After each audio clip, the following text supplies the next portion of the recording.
વડોદરામાં થયેલ ગંભીરા બ્રિજ દુર્ઘટનાને લઈને શંકરસિંહ વાઘેલાની પણ પ્રતિક્રિયા સામે આવી છે। તે આ બ્રિજ દુર્ઘટનાને સત્તાની ગંભીર બેદરકારી જણાવી રહ્યા છે। આ સિવાય પણ તેમણે ઘણા આક્ષેપો કર્યા છે। સાંભળીએ શું કહી રહ્યા છે શંકરસિંહ વાઘેલા। આ ગંભીરા બ્રિજ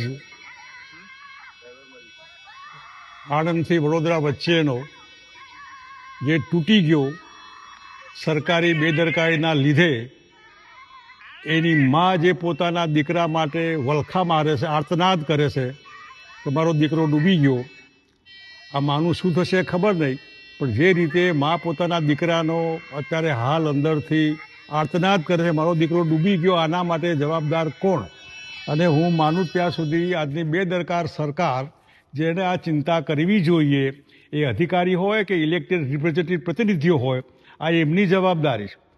અને હું માનું ત્યાં સુધી છેલ્લા 30 વર્ષથી સતત એક જ પાર્ટીનું રાજ્ય હોવાથી ન પ્રજાના પ્રતિનિધિઓને પડેલી છે કે ન સરકારી તંત્રને પડેલી। લોકો મરે કે જીવે એમને કોઈ સાડાબારી નથી। નાના એવા ચોમાસામાં જો રસ્તાઓ ખતમ થઈ જતા હોય, લોકો ડૂબીને એમાંય ખાડામાં પડીને મરી જતા હોય, વાહનો પડતા હોય, માણસો પડતા હોય, ઢોર પડતા હોય, હું માનું ત્યાં સુધી સરકારે આમાંથી ચામડી બચાવવી નહીં જોઈએ, જવાબદારી લેવી જોઈએ। અને આ એક બ્રિજ નથી, અમદાવાદના હાટકેશ્વર બ્રિજમાં કરોડો રૂપિયા પ્રજાના પૈસાનું આધણ કર્યું। તમે ધ્યાન શું રાખો છો? અંગ્રેજો વખતે ભરૂચનો ગોલ્ડન બ્રિજ, આપણો વિવેકાનંદ બ્રિજ, જે એલિસ બ્રિજ જેને આપણે કહીએ છીએ, એનું લોખંડ જુઓ, એની ડ્યુરેબિલિટી, દરેક ઠેકાણે જ્યારે તારીખ લખેલી હોય કે આ તારીખે શરૂ થયું, આ તારીખે પતી જવાનું, એના પછીની જવાબદારી સરકારની પોતાની થાય।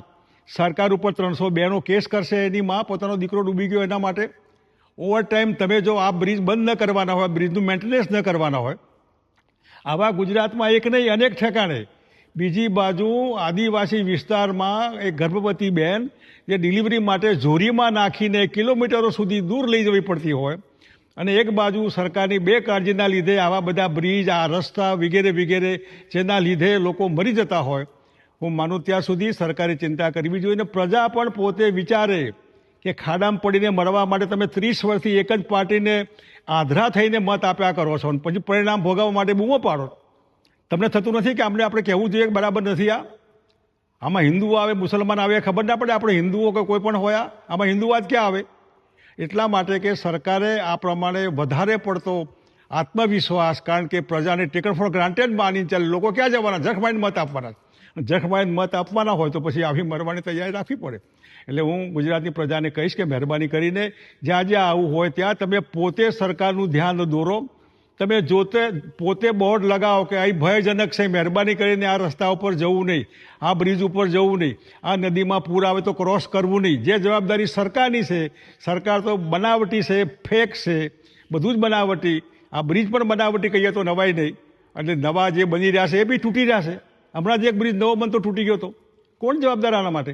એટલા માટે ગુજરાતની જનતા, શાણી જનતા, વિકાસશીલ દુનિયામાં વહેતી આપણી આ પબ્લિક, એને પોતે વિચારવું જોઈએ કે આવું જે કંઈ હોય એમાં સરકારને બરાબર ખેંચીને ઉઘરાણી કરવી જોઈએ। અને સરકારે માનવતાના આધારે પ્રજાના પૈસા, પ્રજાના બધું જ પ્રજાનું, તો પ્રજાની સલામતીની ચિંતા નહીં કરવાની, એમને રામ ભરોસે મૂકી દેવાના, અલ્લાહ આશરે। અને એટલા માટે સરકાર ધ્યાન રાખે, ફરી આવું ન બને એનું તો કમસે કમ ધ્યાન રાખે।